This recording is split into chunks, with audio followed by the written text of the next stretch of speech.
Good evening or good day, wherever in the world you are right now. Welcome to the online MBA info session. Tonight I'm doing an MBA next to a very busy schedule. My name is Anna Patterson and I'll be walking you through this evening. Your expert tonight is Professor Barbara Stöttinger. Good evening, everyone. She's actually the academic director of the Global Executive MBA and the dean of the Bayou Executive Academy. So there's a lot of knowledge here in the room tonight, and make use of it, everyone, because there's the chance that you can ask your questions later on to her. Send them to me through this chat box you see maybe on your screen at the bottom right-hand corner. Or if you're working on a mobile phone, just pull it up in a different window, and it's right there. And send us your questions while we're presenting, because we'll be answering them tonight. So I'd say let's move on with the first topic that we talked about. Perfect. Okay, thank you very much, Anna, for the nice introduction. Great to have you all here this evening. And what I would like to focus on in the next couple of minutes is basically the most pressing questions that we always get when we talk to potential candidates for our Global Executive MBA. And if I may say so, the most pressing question is how does an MBA fit into my busy life? And that's, of course, a very valid question, because the default option is that you're working full-time. And as you're a successful executive, you usually do not have a 9-to-5 job. Yeah? So we are quite aware that you're very busy, that you have travel to organize. You also have a private life that does not stop when you do an MBA. And therefore, let me walk you through how do we make sure that you can do an MBA next to your busy schedule. The first aspect of that is how we organize teaching. If you've looked at the curriculum, you will see that there are so-called modules. So a module typically is 4 days of attendance in Vienna, most likely from a Thursday to a Sunday. So this is what you see here, what we call the so-called core module part of a module. This is where you're going to sit in the classroom. This is where you're going to exchange your ideas and your opinions with the colleagues sitting next to you, but also with the faculty who come in and work with you. Before you come to the class and after you come to the class, we have a so-called pre- and post-module. The pre-module phase you can think of as a way of preparing yourself before you come to campus. There are topics in the MBA curriculum that you might be very familiar with, because this is your function, your area of expertise where you have your professional experience. On the other hand, there might be areas that are not so familiar, you're not so familiar with. So the pre-module assignments, the work you do up front, are targeted to those people, to everybody in the class, to make sure that we have a similar level of knowledge when everybody comes together in the classroom setting. So a pre-module assignment can typically be read cases, comment on cases, write your own solution on a certain case, going through material like chapters of a textbook or articles, for example. So this is what you do before you come to campus. And this is how you can also schedule the MBA next to your busy professional life. You know when you have to be here in Vienna or on the international residences. And at the same time, you can freely distribute the time that you work on your pre-module assignment or your post-module assignment, depending on your current schedule. After you've been to the core module in the classroom setting, you have what we call the post-module assignment. This is really where you implement what you've learned on this module, either in the classroom or in the preparation up front, to a real-life business situation in your company. So again, this makes it quite easy to integrate an MBA experience into your professional environment, because many of the topics that you're working on are already connected to your professional life. So we try to make sure, not only from a knowledge transfer perspective, but also from a manageability perspective in terms of timing, that you have a seamless experience between the classroom, between your academic experience and your professional life. This is one part of how we try to support you. The next part is you basically can coordinate your work schedule with your MBA schedule. How can you do that? Because your schedule of the modules is already lined up when you go into the program. So if you go on the website, you already find the course calendar, the module calendar for the upcoming cohort. That makes it easier for you to integrate and manage your travel, your private life, and the MBA, because you know exactly when you have to be here on campus or at the residencies. Another way of how to integrate it into your busy life. As I said, you have the exact dates in the schedule. You also have the residencies in the schedule. And I think this is an important part to also consider when you think about how will the MBA fit into my life, is that you will not only be coming to Vienna, but you will also be going on the residency. So when you plan, make sure that you also include the travel to those residencies in your plans. Yeah, as I said, don't forget to factor in international residencies and company visits. Company visits we organize along the schedule that you see here, where you get a chance to also get in touch with the local business community, with international companies in the area, and so on. So this is basically how you can, let me just go back to the schedule once again. So this is ways how we make it possible for you to balance your different lives, so to speak. Let me just complement to that. If it sounds like a really easy journey, then don't get the wrong impression here. You will be quite busy. But if we listen to our students and alumni, a very big side benefit, what they mention is they became experts on time management. So you will see once the MBA journey starts, you will become much more effective in using your own time, in managing your different tasks, in managing all your different lives. So this is an add-on, if you so want, to the academic part. That you can manage tells you also the completion rate of our MBA program, the Global Executive MBA program. We have close to 100% completion rate within the time frame given. Yeah? And this is because of the planning upfront that we support you with, the planning that you pick up and implement into your life, but also because you go through this experience as a cohort. Everybody in the class has a very busy life. Everybody has a demanding job. And if you have some, issues at the moment and challenges, there will be somebody sitting next to you who helps you in getting motivated, in tackling the challenges, so that all of you can actually graduate together at the same day. Yeah, so it's proven successful. You can rely on it, and we have known survivors. Second aspect that is interesting to many students is how about those international residencies? What is it all about? Yeah? So therefore, I would like to share a few ideas on the residencies in the Global Executive MBA. Global in Executive MBA is not only a word, but it's a very important part, and it's part of the DNA of the program. Yeah? So everything is global in the Global Executive MBA, and one important component are the residencies. We can talk about others later on if you want to. So the residencies are spread out throughout the course, the modules, the schedule, the curriculum. We start out with Latin America, going to Argentina and Brazil. We continue to Asia, India and China, and we round it up at our partner, the Carlson School of Management in Minneapolis. So what is the idea behind those residencies?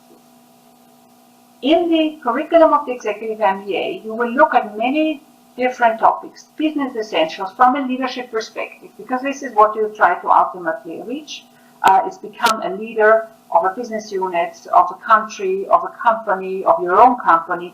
So you look at the different topics from a leadership perspective. And what we try to complement this experience with is looking at different parts of the world where companies have similar challenges. They have competitors, they have customers they want to make happy, and they have an institutional environment which influences their business. So how do companies in different parts of the world deal with those challenges? How do they solve those challenges?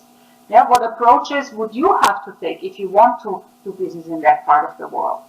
So the international residencies are a combination of academic content, and company visits. So you get a very intense and deep immersion into a different part of the world within a week or two, where you can take a lot of not only academic content out, but also practical business experience, learning more about different parts of the world from a professional perspective.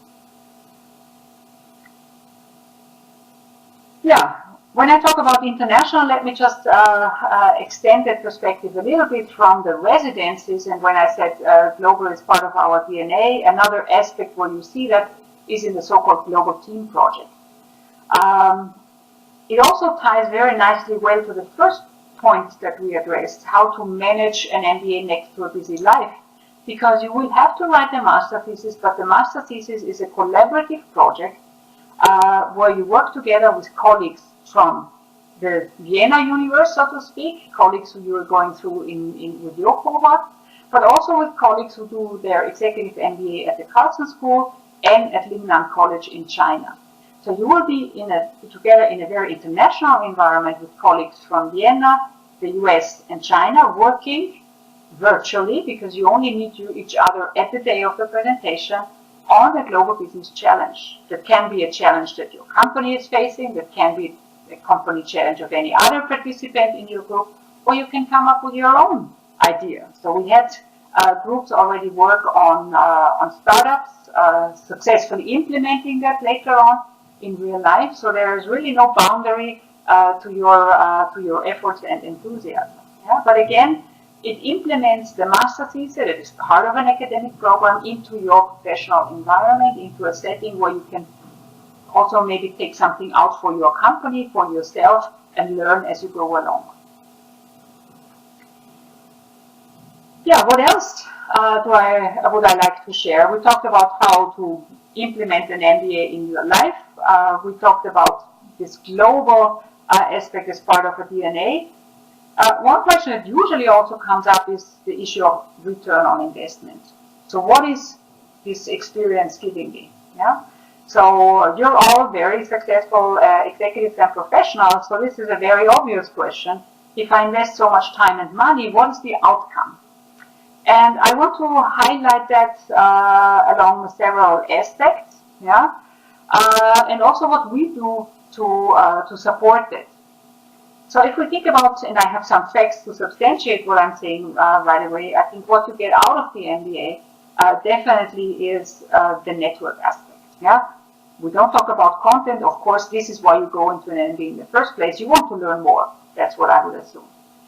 But I think what you should also think of an MBA experience, and that might influence the choice of school that you use, is the network that you create. Yeah, so you see that in what we call hand-selected peers.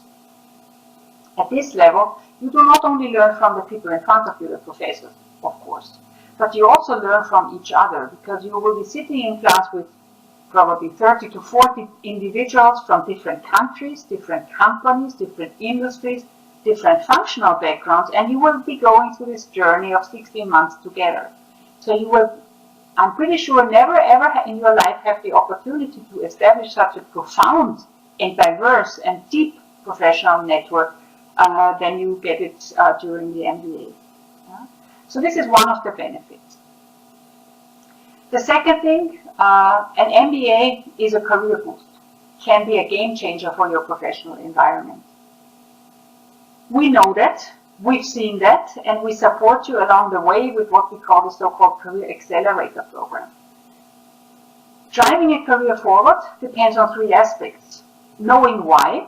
Yeah? So what is it that you want from your professional life? Yeah? Where is your passion? Where are your competencies? So how do you look at your career and what you want to get out of it? Knowing how. This is really very practical career advice, yeah? Where you get the opportunity to choose from different types of seminars or webinars on how to negotiate your salary, how to structure your LinkedIn profile, how to talk to executive search firms at this level. Yeah? So very practical career advice, and then know who. That's the networking aspect. So you will not only have a network within your class, but you have you're part of our community, the VU Executive Academy community, from day one of your studies.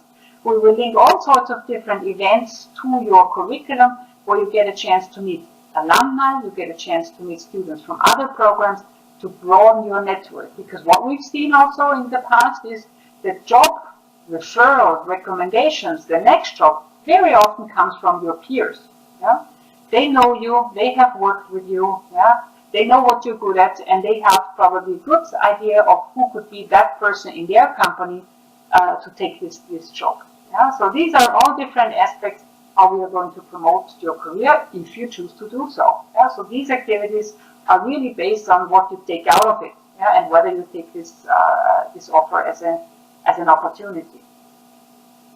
Yeah, and third, in terms of how we support the career is through our own platform, digital platform. Yeah, you can think of it as a LinkedIn group that is proprietary. It has many more features than a LinkedIn group, actually. It is like a platform where you can meet people virtually, you can search for companies, industries that you're interested in, people in countries that you're going to want to go into business or want to move. We do all our event announcements, so you know it's one-stop shopping for whatever's going on at the VU Executive Academy. And we found it extremely beneficial for the students and alumni to exchange and get in touch. Yeah, this is how we contribute to the return on investment, and I promised to also back up my confidence of an MBA as a game changer with some facts and figures. Yeah. So here you see a couple of highlights in terms of figures that come either from rankings, Financial Times rankings. It comes from our alumni survey, where you find some of those hard facts and measures, for example. Yeah? When we talk about career changes, 80% of our alumni change their job, either within the first 3 years after graduation. Many of them already during the MBA. Yeah? Where do they go? Half of them stay in the company where they are, but they get promoted to more responsibility, to different roles in the company. And the other half is looking for new opportunities outside. Yeah? And keep that in mind, 80% is quite a substantial amount Yeah? It really also depends on you whether you want it and whether you take the opportunities there. You find a couple of other figures, like for example, with new roles, usually also there is a raise in pay, particularly if you look at the Global Executive MBA. Our figures say that on average it's around 47% of salary increase. Yeah? So if you compare that to how much you invest into the MBA experience and think about the payback time, I think this is quite an attractive argument in favor of an MBA, of the Executive MBA. Yeah, when you go a little bit away from the hard facts and say, okay, numbers, for example, what else is important in my career? Then it's self-fulfillment. What we hear from our students more and more is that they say, with an Executive MBA, with any MBA, I get much more self-confidence. Yeah? I know what I can do. I know what I can achieve. I have survived an MBA experience. That already makes you stick out in the workplace, by the way, yeah, to the executive search partners or the HR partners in your company. And it gives you a lot of self-confidence and also ideas to drive your career into different directions. Yeah, so it's not uncommon that people make complete career changes. I remember a Global Executive MBA student who was a very successful leader in pharmaceutical industry, and she said after that I really want to do more work in the non-profit environment and organized one of the social projects which have a big reach in Austria right now. So all of that is possible.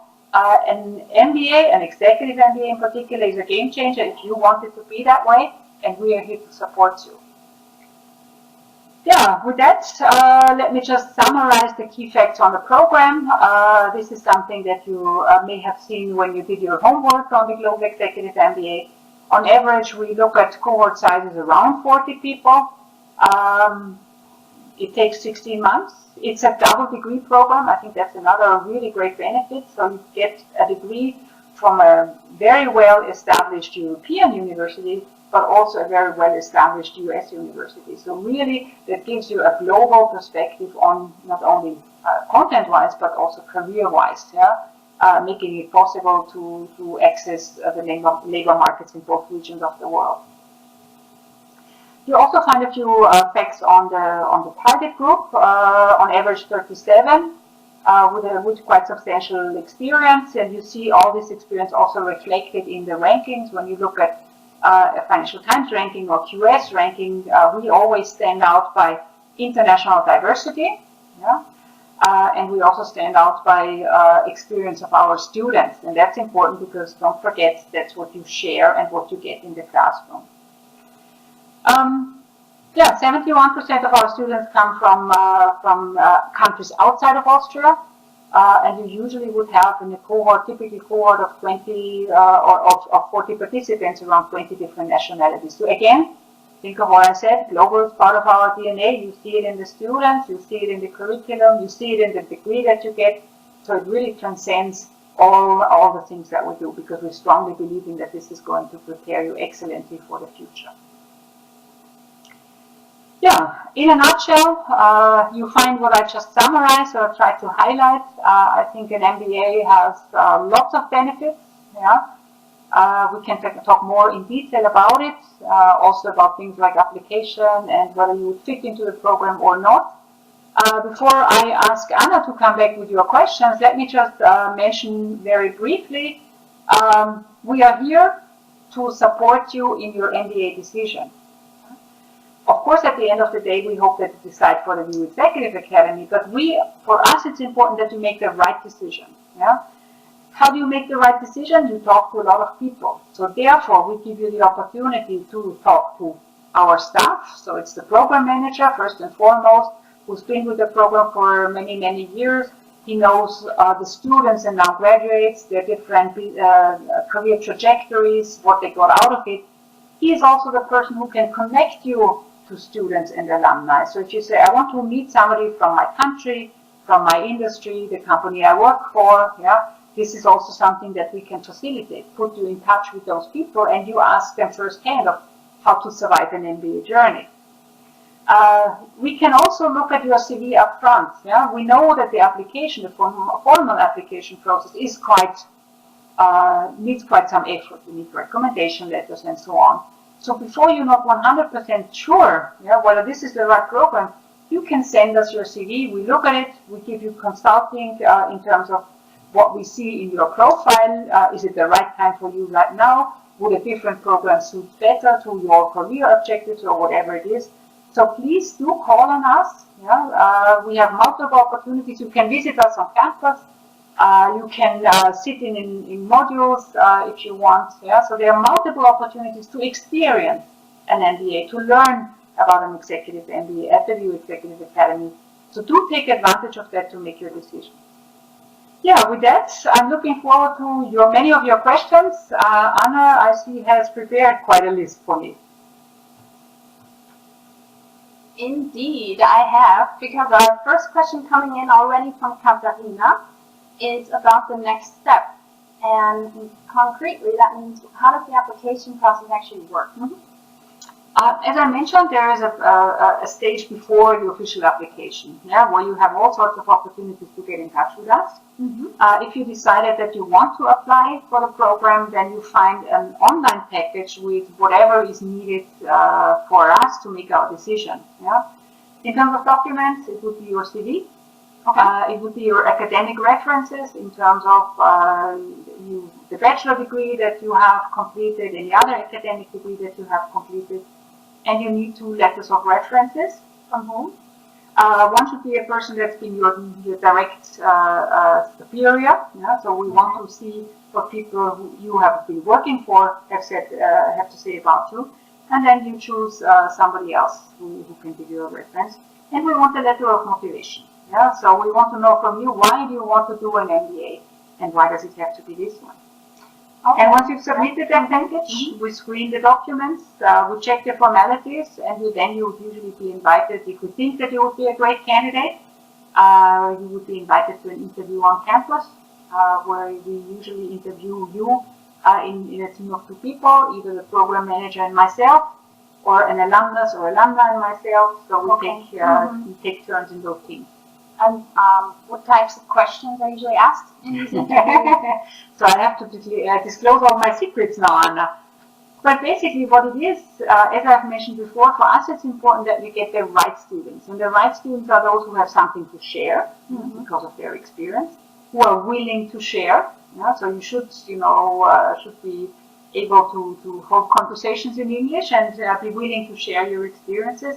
And you should also be willing to take on feedback, input from others. Yeah? So from the start, being able to receive maybe some constructive criticism. Yeah, okay, definitely. Yeah, but this is how you grow, and it's it's a different environment in your company where feedback might have a very different role. Yeah, here it's about peers, it's about like-minded peers. They usually want to support you. Yeah, and you are in a phase where you want to change, where you want to grow, and that matches quite well.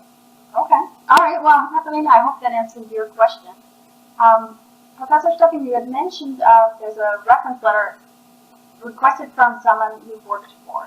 And going back to the topic of tonight, doing an MBA next to busy schedule, sometimes it can probably help if you get support from your employer. Do you know the different types of support, though, that is probably out there? I think support is a very important issue when we talk about how to manage an MBA. Yeah, I think you need support from two stakeholders. First of all, your family. Yeah, you will have to prepare your loved ones to the situation that your weekends will not be fully devoted to them anymore, and so might be your evenings. Yeah, so it does take away some time from your private life, but you can make up for it with a big party or taking your wife to the residences, or your husband in that case, or your partner. Okay. We have seen that happen. Yeah? Okay. So make sure that you get a good understanding and that you get the commitment from your private environment that you want to get yourself onto that journey. I think the company is another very important stakeholder, and we've seen various degrees of commitment. Yeah? You should talk to your boss about it and say, that's what I plan on doing. We have seen different responsiveness to that question. Sometimes companies are rather reluctant. I think that might give you an indication that it's probably time to change. Yeah. So if a company does not value the initiative, the motivation of an individual to grow and learn, then you may want to look out for a different company that does appreciate. Very often companies support with more flexibility in terms of how to schedule your work, probably also in terms of extra days. Yeah. Okay, so sometimes offering a little more time to manage the schedules that we've seen. And rather rarely, I have to say, is financial support. Yeah, and I think you may regret it to start with, but we also had students who deliberately turned down financial support offer from their company because they said usually that comes with strings. You have to sign a contract that you're going to stay on in the company after graduation. And we have students say, the MBA is here to open opportunities, and I do not want to predetermine my future. Yeah, so that's a good point. Yeah, because sometimes you might find yourself growing in a new direction, but strings might hold you down, so to say. Well, good answer. A lot of info there. Keep your questions rolling in. We're really happy to hear them tonight. As far as getting support, there's also other people involved. I've heard there are some great program managers involved in the MBAs. And how do they support providing students, in this case, busy managers, maybe with 50-hour jobs? How do they support them to get the learning materials quickly and So basically the program managers are here at various stages of your program. So they are usually your first point of contact when you are interested or start being interested in an MBA. Yeah? You contact the program manager and they support you in the decision-making process by linking you to alumni or students, by answering your questions, by allowing you to basically come and visit modules. Yeah? So they try to facilitate and answer any questions that you have in the preparation phase. Yeah? They are also the ones who support you through the application process.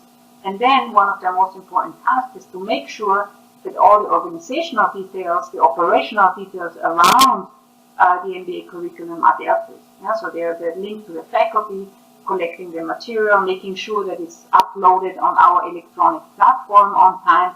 So you really don't have to be in Vienna to make sure that you have access to all the material. You can download it at any time. You can work on it at any time. Yeah? And they are here basically as the first point of contact if you face any specific challenges or have any specific questions. But a Wi-Fi connection is probably super important, right? That's right. Okay. So if you're working from the airport on your way to your next meeting, make sure you get the Wi-Fi. Great. We have another question coming in from Natalia, and I'm actually going to move to another slide because she mentioned her question is what exactly needs to be done by December 5th and to apply for the program. And December 5th is an important date because we actually have a few scholarships available, right? Yeah, thanks for bringing the scholarship issue up, Anna. Basically, first of all, we know that you're all seasoned executives, and that usually comes with a certain salary. Yeah? On the other hand, we also know that we have participants from many different countries where salary levels are slightly different than in our parts of the world, like in Austria. Yeah? In order to support those outstanding individuals, from our side, because we want to in the program, we offer scholarships. So scholarships are need-based. We ask you for a pay slip to make sure that we get an understanding of your financial situation. And also then we look at would we think that you make a great contribution to the class, and if we answer both aspects positively, we would come up with a proposal for a scholarship. They can range anywhere from 5% to maximum 25%. Yeah, but that does not mean that you necessarily get 25%. Yeah? Okay, so it's a range, and is there a certain selection criteria used besides the pay slip and the need-based? Are there certain motivation criteria that are factored in? Well, of course, yeah. What we will ask you in the interview, so when you come to the admission interview, first of all, you have to fulfill, of course, all the criteria for admission. And in the interview, we will talk, of course, which we'll cover next. So, yeah. We will ask you all sorts of questions around your motivation, as I mentioned, and then we talk about the scholarship, and you have to come up with a convincing reason of why you deserve that scholarship, yeah, and what makes you an outstanding candidate in that respect. Okay, well, I hope that answers both of your questions. Anna-Marie was also asking a very good question about the similar application process, so let us know. Back to the application requirements. When you turn in, like you said, the CV and the motivation letter, students should probably check if they're going to make the criteria match. So as far as English language skills are concerned, how do they check that? So basically, the formal requirement is a first degree, bachelor degree, and at least 5 years of work experience. Yeah. So what you've seen in the description of the profile, you see that our students are much more senior in the global executive MBA, on average 15 years. Yeah. So these are the basic requirements. When it comes to English, we do not ask for any formal tests like TOEFL or the GMAT. Yeah. But we check in the interview whether you are able and willing to express yourself in English. You will, or as part of the interview, also have to work on a case study, a Harvard case study, in a rather short period of time, to make sure that we see that you can work with material that you will face in the MBA later on in a short period of time. Yeah, so there are different ways to check. Yeah. Okay, so that's on the English skill. Perfect. Any other requirements to apply? Probably a good chunk of time in your calendar for 2019-20. Yeah, that's right. So, but you can carve that time out already because you see the schedule online. Definitely. Okay. And as far as the reflections of past students are concerned, do you think many of them thrive in the environment that is so intense? Is this like a sort of a strategic decision of the MBA team to make it kind of so compact? No, I think what it is basically the answer to the first question. We know that you're all very busy, that you have a life, a professional and a private life. So the question is, how can you fit in education? Yeah? So therefore, it has to be condensed, it has to be to the point, it has to be managerially relevant, but it also has to be theoretically sound, and that's what we try with this type of curriculum. Interesting that you say that. I met a student, or now alumni, the other day in one of our international alumni reunions, and she said, if I had known how much I learned and how much more I could have learned, I probably would have quit my job and did the program full time and devote much more energy to it. Yeah. Interesting. Yes, but there is also another advantage of doing the job while you're doing the MBA while you still have a job. I've read because mainly you can use the modules from that weekend in the job next Monday. That's a very good point. Yeah. So therefore, if I don't forget my example from my previous example where I said it would be great to learn full time, it is designed in a way that you keep your job, that you work on your demanding job, and that you implement the knowledge as you go along. Yeah. So also there another story. We had the owner of a big BMW dealership in an international environment. Doing our MBA program, and he said, my employees dread Monday morning when I come back from Vienna with all these new ideas. Yeah. So basically, and I think this is the beauty of part-time MBA, that as you go along in the program, you don't need to wait until the very end, but with every module you get inspiration, what you can implement. Yeah, you can really add the knowledge and the management tool or the leadership tip that next day. So, we have another question coming in. I'll give Michaela some time to write it out. And while we're waiting, we have another slide we were talking about earlier, the student body, and how this is averaging 14 years of work experience. And this slide shows a little bit more as well about the aspects of the class coming from different countries. About how many countries are represented in the class now? 26 different nationalities. Yeah, so that's, I think, one of the amazing advantages of the Global Executive MBA, because you get so much diversity in terms of, as I mentioned before, different companies, different industries, different functions, different cultures. Yeah, that you really learn a lot from each other. Yeah, not only in the classroom but outside, because you become every now and then there's also a party going on at first. Yeah, I've heard so too. Have an office gossip. But how many students are, so they're coming from 26 countries, and how many students are in the classroom? That depends on year to year, so you can think around 40. Yeah, so that would be the average over many years. Right now it's 45. We have years with 35, so anywhere in that range. It sounds like a good balance, though, between the amount of time for professor-student interaction, but yet large enough so that you can really meet a big, diverse network. Otherwise, the countries don't all come together if you only have 20 people. Yeah, and I think this type of group size is big enough that you have a lot of variety in terms of experiences, but small enough that everybody gets heard and everybody can share their insights. Yeah, and that faculty can manage and facilitate the discussion. Yeah, discussion is also a big part of the class modules, right? And is this participation somehow factored into the grade? It depends on the individual faculty, but a lot of that, or a lot of your grade depends on participation. Yeah, because we want to encourage that there is a lot of discussion going on. And faculty work with your input a lot, so therefore, lively discussion is something that we're looking forward to. Sounds like a good idea. Lively discussion will always increase the boundaries. And some of our MBA alumni have moved on beyond boundaries that they've been in before the MBA, namely some major career changes have taken place, or jumping from industry to different industry. And I also read that there was one alumni who's moved from the corporate setting to the nonprofit setting and found it in a pathway. Do you have any such stories of people making career changes?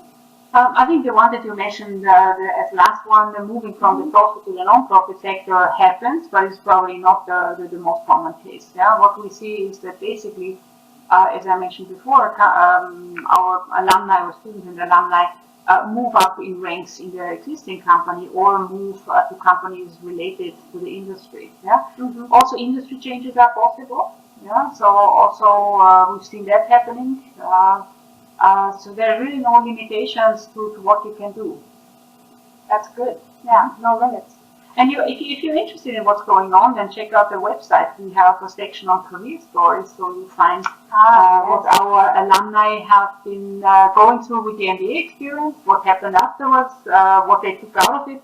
And I think you get very nice first-hand comments on how the MBA has benefited their professional environment. And you also see what kind of career changes they've made. So there's a huge number of different types of career stories from different types of people. Great. And to answer your question, Anne-Marie, yeah, I'd be happy to send you the contact of this woman who transferred to this new company, Nonprofit Wealth. So I'll be in touch with you for email, okay? And if anyone else is interested in getting in touch with an alumna or another graduate of the program, just get in touch with me as well. Or let me move to the contact slide. If you want to get in touch with my colleague Manfred Buchner, we might have mentioned it, but if not, he's going to be available to give you a CV check, namely to look at your career profile and talk to you about your career goals to see if you are a good fit for this program and if this program is a good fit for your expectations. So Anne-Marie, I'll get back to you on that, okay? Moving on to career changes, how does the VA Executive Academy support that area of know-how with the career jumps? Maybe like are there workshops on salary negotiations or something tangible that I can share with the audience tonight? Yeah, I think as I tried to highlight in one of my statements, we do support you with very specific career support. Yeah. Okay. And that's technicalities of how to set up your LinkedIn profile, also how to present your CV, what is important.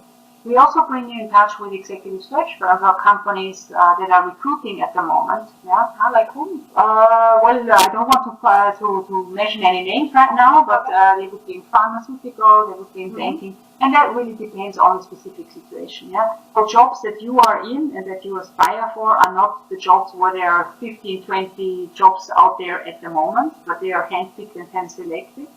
But what you can do in those workshops is basically get in touch with HR people, get in touch with executive search firms, and have them look at your CV and say, okay, where do you see me? Yeah, or how do I need to present myself to bring out the best of my career so far?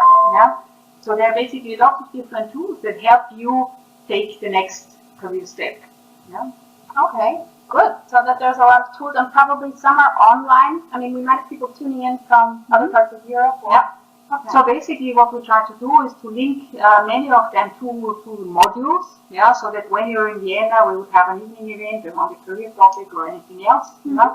But we also have online webinars on certain aspects that you can follow if you're not in Vienna. So there are things to share. Well, perfect. Okay. Ladies and gentlemen, we have a few minutes for some final questions. We'd be happy to answer them because tonight's the night where we're here to give you these answers. So keep coming in with your questions if you have some tonight. We have some questions maybe coming in the line. I'm looking at the screen right now and reading, okay, so the scholarship deadlines are coming up pretty quickly. That's about 3 weeks from now. But how long would you estimate the application process would take in reality? I think it depends a little bit on you in terms of whether you have all your documents ready. Yeah, we are usually trying to be quite quick, so we have what we call rolling admission. Whenever your application comes in, we deal with it. Yeah, then it depends on how quickly we can screen all your documents, how quickly you can come for the interview. And then usually we have one round with our colleagues in the US because you get a double degree, so they get to see your material as well.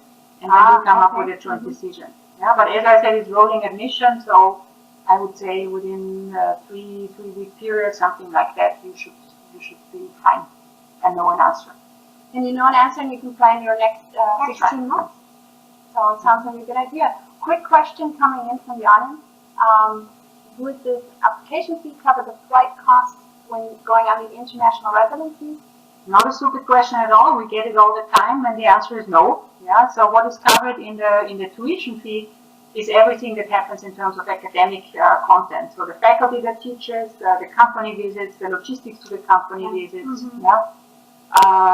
So that would be something that we cover with the tuition. What you have to pay is accommodation and the flights. Yeah. Okay. Usually what we do is when we go to different locations, we also work with local partners, so we have special rates for hotels, for example. We know that our students are using Airbnb. Yeah. As you know, when the residencies are going to take place, you can take advantage of early booking and cheaper flight tickets. Yeah. True. So these are ways to manage. And there are about 3 residences to plan in here. So hopefully that answers. Great. I'm glad to hear it. So perfect. That wraps it up. We have another question coming in. Are recommendation letters also accepted from former direct supervisors? Okay. This would be particularly a case where we want to see and get an idea of how you work in a hierarchical situation. Yeah, when you have a boss, then what would this person say about you? Sometimes people don't feel too comfortable to ask their current boss for whatever reason, yeah, because you're not on the best terms, or you think this person is not appreciating you, or is not so positive about your ideas. Yeah, so therefore it can be a former boss as well. Do you think it's still a good idea to inform your employer that you're going to do an MBA after the acceptance letter? I think most likely yes. Yeah, because not only will your boss know, but also your immediate environment, because you might not be as responsive as you usually are. Yeah, because particularly on Thursdays and Fridays you will be sitting in the classroom, so whenever emails come in, you might not have enough chance to instantly answer. Yeah, so you should prepare your environment that there might be some time that they have to consider. Some time, and there's always a lunch break to get back. Well, perfect. This wraps up our information session for tonight. I hope you learned a lot about doing an MBA next to a busy schedule. And if you have any more questions, please shoot us an email, right? That's right. Yeah, get in touch with us. We are here. We're happy to answer all your questions. We're looking forward to seeing you in one of our programs. Yes, me too. So take care. Have a great night.